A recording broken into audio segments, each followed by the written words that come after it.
Gloire à Dieu. Sois béni au nom de Jésus-Christ et en toute chose, je te souhaite une excellente année 2015.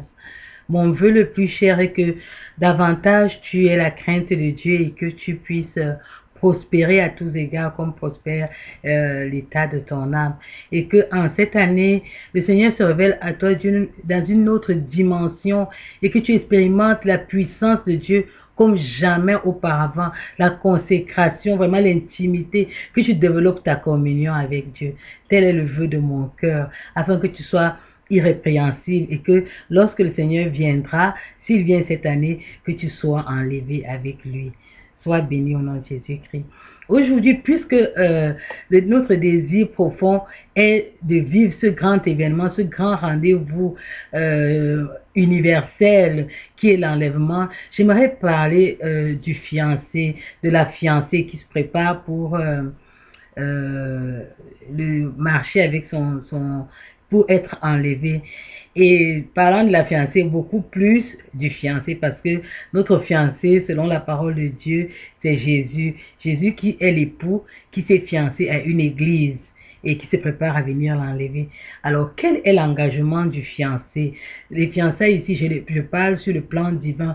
Quel est donc l'engagement qu'il a et comment il manifeste cet amour-là? Qui il est? Comment se présente-t-il à sa fiancée? Et quelles sont ses capacités? Et comment il nous manifeste cet amour? En fait, ce modèle divin pour lequel nous allons nous entretenir aujourd'hui est aussi le modèle qui devrait diriger la vie familiale, parce que nous savons que toute chose physique a d'abord une existence spirituelle et divine, et la manifestation donc physique devrait diriger aussi ceux-là, celles ou celles-là qui veulent s'engager dans les fiançailles. Sois béni pendant que nous allons partager cette parole. Alors, qu'est-ce que c'est qu'un fiancé? Lorsque nous essayons de voir, nous voyons que la fiancée est la personne à qui l'on fait une promesse de mariage devant Dieu et devant les hommes. Et généralement, cette promesse est faite de manière solennelle avec plusieurs témoins. Et la fiancée est un peu, selon la parole de Dieu, considérée comme l'épouse.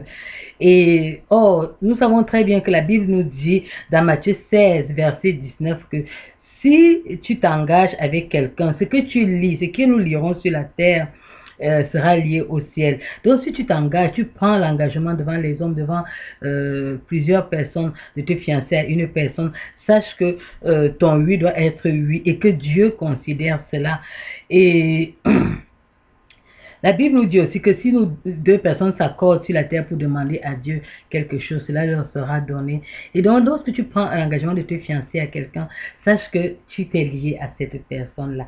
Ce n'est pas de la légèreté, ce n'est pas l'amusement, ce n'est pas les relations que tu vas aller entretenir à côté. C'est vraiment un engagement, quelque chose de sérieux que tu prends. Pour mieux comprendre cela, nous allons voir à l'exemple de Joseph et Marie, leur engagement dans le livre de Matthieu au chapitre 1, versets 18 à 20. Prenons nos Bibles, on va lire ensemble. Alors, Matthieu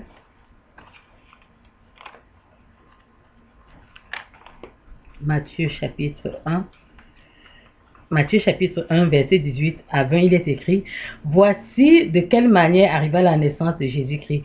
Marie, sa mère, ayant été fiancée à Joseph, se trouva enceinte par la vertu du Saint-Esprit, avant qu'ils eussent habité ensemble.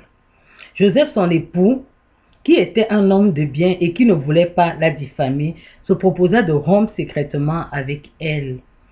Comme il y pensait, voici un ange du Seigneur lui apparut en songe et dit: Joseph, fils de David, ne crains pas de prendre avec toi Marie ta femme, car l'enfant qu'elle a conçu vient du Saint-Esprit. Amen. Donc vous voyez que ici, nous voyons Joseph qui est engagé dans les fiançailles avec Marie. Et la Bible, dans au verset 29, nous dit: Joseph est désigné comme son mari, comme le mari de Marie. Et au verset 20, Marie est désignée comme la femme de Joseph. Vous voyez, donc les fiançailles, ce n'est pas juste un petit engagement qu'on fait, qu'on peut rompre comme on veut, mais c'est un engagement mûri et que l'on porte à la connaissance de plusieurs personnes, des membres de nos familles, que voici la personne qui sera ma femme, voilà l'homme qui sera mon mari. Donc, selon la considération divine, ces deux devant Dieu étaient déjà mari et femme. Et la Bible appelle d'ailleurs Marie la femme de Joseph, et il appelle Joseph le mari de Marie.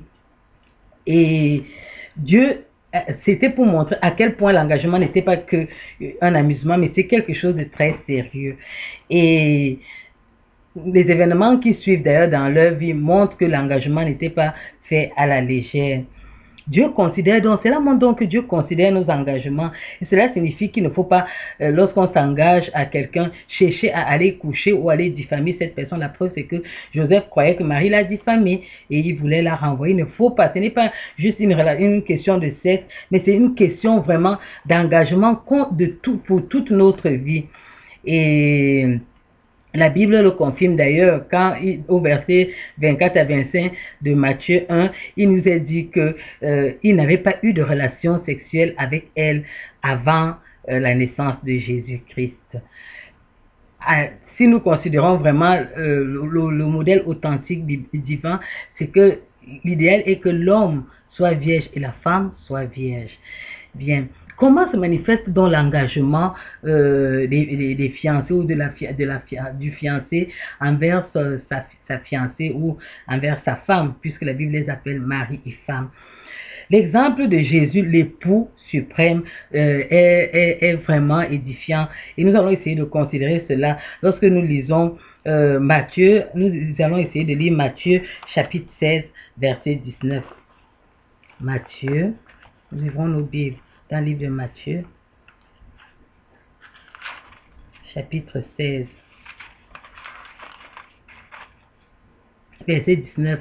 Il dit ceci, si nous commençons à lire la partie B, il dit: ce que tu liras sur la terre sera lié dans les cieux, et ce que tu délieras sur la terre sera délié dans le ciel. Donc, ce que tu lis sur la terre est lié au ciel, et ce que tu délies sur la terre sera délié au ciel. Alors, tu dois faire très attention à l'engagement que tu prends lorsque tu te fiances. Et en plus de ça, nous voyons aussi que la Bible nous dit que Jésus a pris un engagement très important envers l'Église. Il a dit: je bâtirai mon Église et les portes de séjour de mort ne prévaudront point contre elle. Qu'est-ce que c'est que bâtir? Et pourquoi Jésus dit que les portes de séjour de mort ne prévaudront point contre l'Église qui bâtit, l'Église qui est considérée comme sa fiancée? Alors, bâtir, j'ai essayé de chercher, bâtir c'est construire, c'est concevoir et établir un ensemble complexe. Vous voyez, les fiançailles, ce n'est pas juste un engagement, dire oui, je vais t'épouser, je vais mettre autour de ton doigt une alliance, mais c'est aussi concevoir un plan et établir ce plan-là qui est un ensemble complexe. Nous savons, si nous regardons humainement, que le mariage incombe des tâches,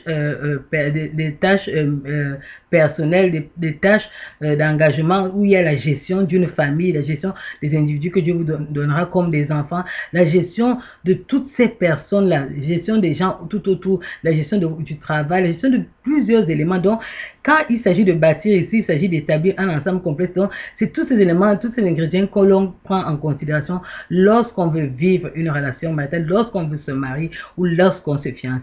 Et le Seigneur lui-même nous montre la forme ici. Nous ne dirons pas, c'est pas le côté physique de la chose qui m'intéresse, mais c'est le côté divin de la chose, parce que on le néglige souvent. Oh, c'est ça le socle. Lorsque tu parles du mariage, il regarde, c'est ça que lui considère, parce que les choses physiques sont faites pour la terre, mais comme nous avons une destinée éternelle, une destinée divine, c'est ces éléments-là que Dieu prend en considération lorsqu'il s'agit du mariage. Et curieusement, ces éléments-là aident à solidifier la vie familiale, aident à solidifier le mariage futur des fiancés.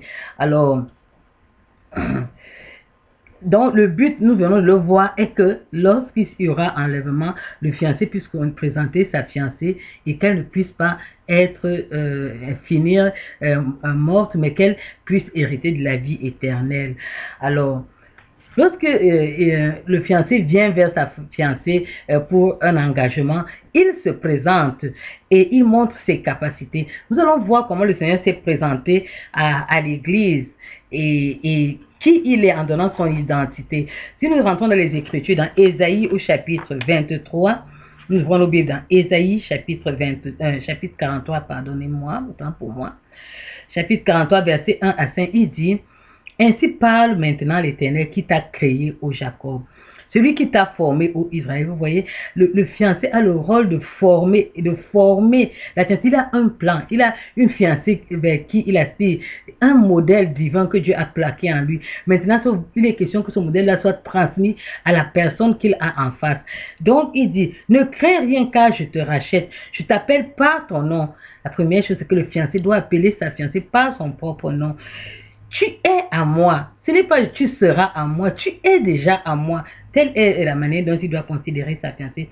Si tu traverses les eaux, je serai avec toi. Et les fleuves, ils ne te submergeront point. On va considérer les eaux et les fleuves ici là comme des épreuves que la fiancée peut appeler à traverser. Peut être appelé à traverser. Si tu marches dans le feu, tu ne te brûleras pas, et la flamme ne t'embrasera pas. Car je suis l'Éternel ton Dieu, le Saint d'Israël ton Sauveur. Je donne l'Égypte pour ta rançon, l'Éthiopie et Saba à ta place, parce que tu as du prix à mes yeux, parce que tu es honoré et que je t'aime. Je donne des hommes à ta place. C'est tellement profond. Ça n'a rien à voir avec le sexe et tout ce dont on parle souvent. Certes, vous allez me dire c'est Dieu, mais c'est Dieu qui parle à l'Église, mais Dieu est personnifié en Jésus-Christ. Et c'est Jésus-Christ ici là qui dit, qui se présente et qui montre le genre d'action qu'il peut poser lorsqu'il est engagé avec une fiancée. Qui il est, qu'est-ce qu'il est capable de faire à cette femme l'Église, que je suis, que tu es. Qu'est-ce qu'il est capable de faire? Quelles sont ses capacités? Nous allons encore essayer de considérer toujours le même Ésaïe chapitre 43, versets 11 à 13. Il dit: c'est moi qui suis l'Éternel et hors moi, il n'y a point de sauveur. Il se présente: c'est moi ton homme, c'est moi qui suis l'Éternel et hors moi il n'y a personne. C'est moi qui ai annoncé, sauvé et prédit. Ce n'est point parmi vous un Dieu.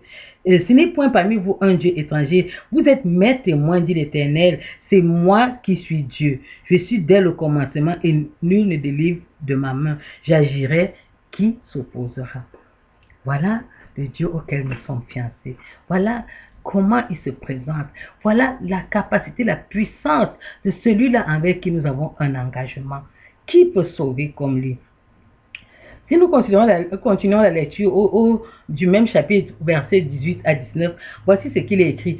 Ne pense plus aux événements passés et ne considère plus ce qui est ancien.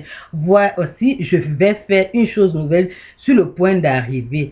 Ne la connaîtrez-vous pas? Je mettrai un chemin dans le désert et des fleuves dans la solitude.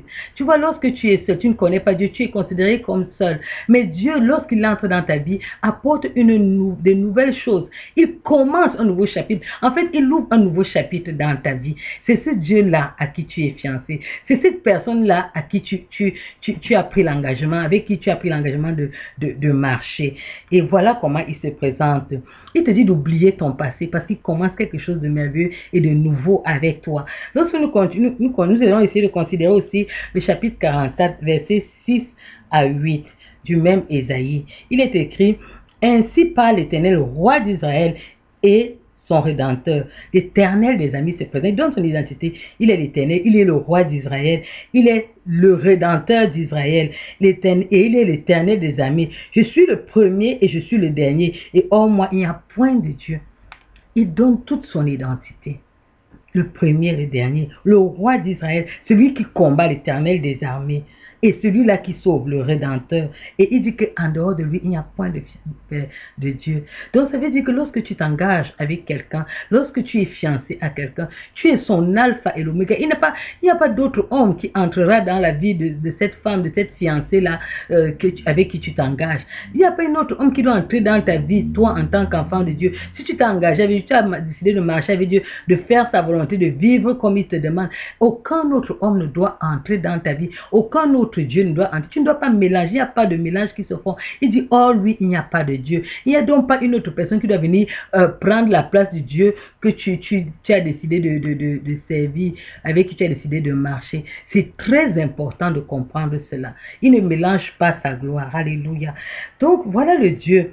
Et ce Dieu-là dit qu'il a formé des projets.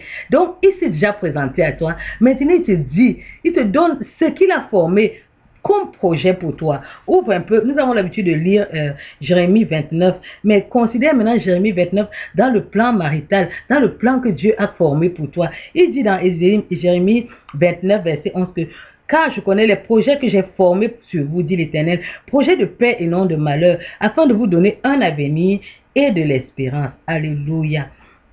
Vous m'invoquerez et vous partirez, vous me prierez et je vous exaucerai. Vous me chercherez et vous me trouverez si vous me cherchez de tout votre cœur. Voilà une autre dimension. Le Dieu avec qui tu t'es fiancé, il a un projet pour toi. Il a un projet, il a de l'avenir pour toi, pour te donner de l'avenir. Il exclut le malheur dans votre relation. Il dit qu'il veut te donner de la paix. Alléluia. Il dit aussi que quand tu vas l'invoquer, ce n'est pas un fiancé qui va te laisser, qui va partir, mais à chaque fois que tu l'invoques, il va répondre. Et quand tu vas prier, il va exaucer. Quand tu vas le chercher, tu vas le trouver. Et il a besoin de ton cœur. Parce qu'il dit que quand tu le chercheras de tout ton cœur, alors ces choses, il le fera. Alléluia. Voilà le Dieu que tu as, avec qui tu t'es fiancé. Quel projet toi tu formes, toi qui es fiancé à quelqu'un, avec cette formée envers ta fiancée ou envers ton fiancé. Dieu, lui, il a formé des projets. Lui qui nous montre le modèle divin, a formé des projets et il nous dit quel genre de projet il a formé. Et voilà. Donc, lorsque tu t'engages avec ce fiancé qui est avec Jésus comme fiancé, tu connais les projets, tu connais l'avenir, tu connais ce qui va se passer, qu'est-ce qui va se préparer dans l'avenir et comment cet avenir sera vécu. Alléluia. Si nous continuons à voir comment il va donc manifester cet amour envers toi? Parce qu'il s'est présenté à toi, il a dit qu'il a pris un engagement, il t'a dit qu'il a formulé des projets. Et maintenant, comment vous allez vivre votre amour? Voilà ce que nous allons découvrir. Lorsque nous rentrons dans le livre d'Éphésiens, chapitre 5, versets 25 à 23, la Bible nous décrit exactement comment le Seigneur vit ses fiançailles avec nous qui sommes l'Église. Alléluia. C'est très important à connaître.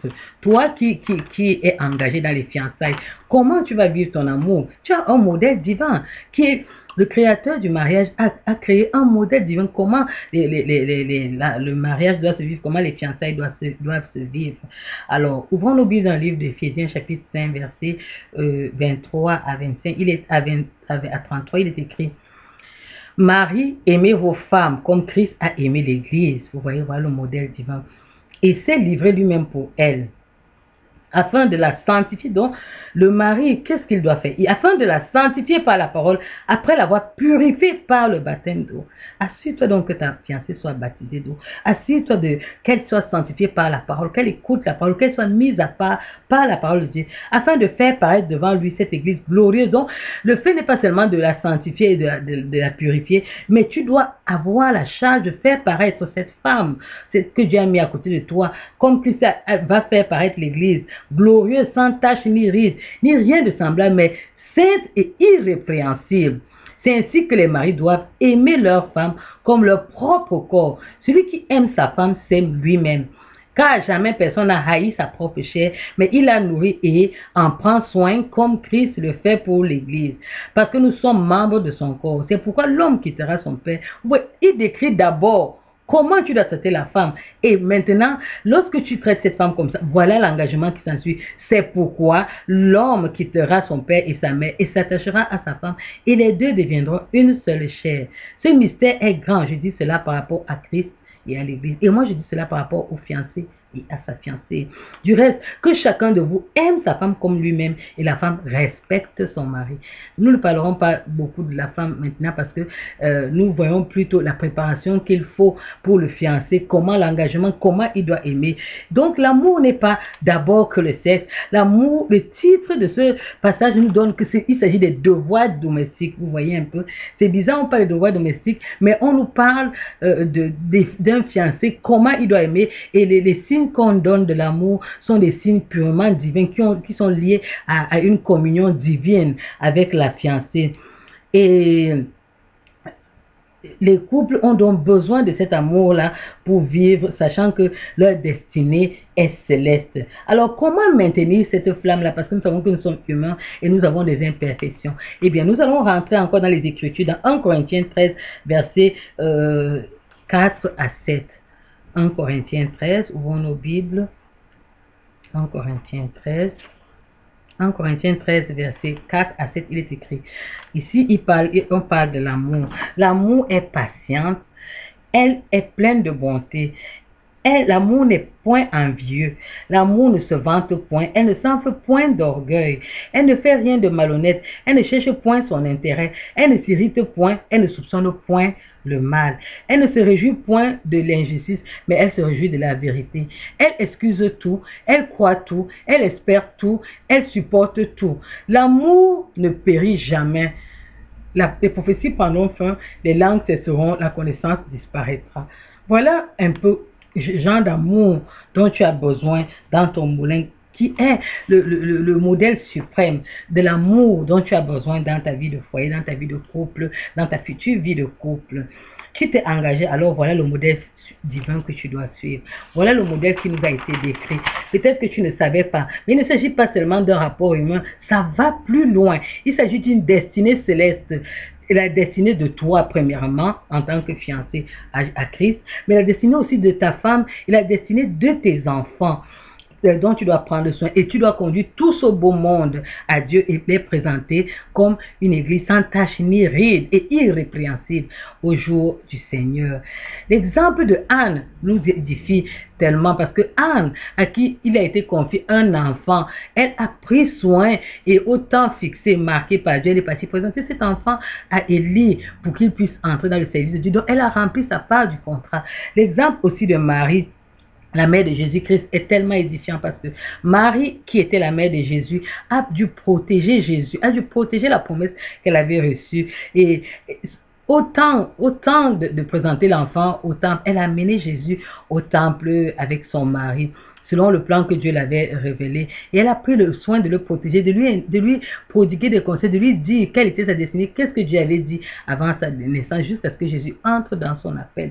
Donc le rôle des parents ici est très important. Ton rôle en tant que fiancé est très important. Ton rôle aussi en tant que fiancé femme est très important, comme nous voyons ces deux exemples nous montrer. Et alors, si nous revenons à nous, humains, qui nous engageons avec une femme, quand un homme s'engage avec une femme, pour ceux-là qui sont engagés, qu'en est-il de vous? Toi qui es fiancé à Jésus-Christ, en acceptant le salut, acceptant le chemin, es-tu prêt à marcher avec cet époux divin qui se présente à toi de cette façon? Vas-tu respecter ton engagement? On sait que l'engagement n'est pas un jeu. Joseph n'a pas divorcé de Marie, il est resté avec Marie, malgré qu'il considérait, entre guillemets, qu'elle l'avait trompé. Mais, gloire à Dieu, l'ange est venu lui dire qu'elle ne l'avait pas trompé.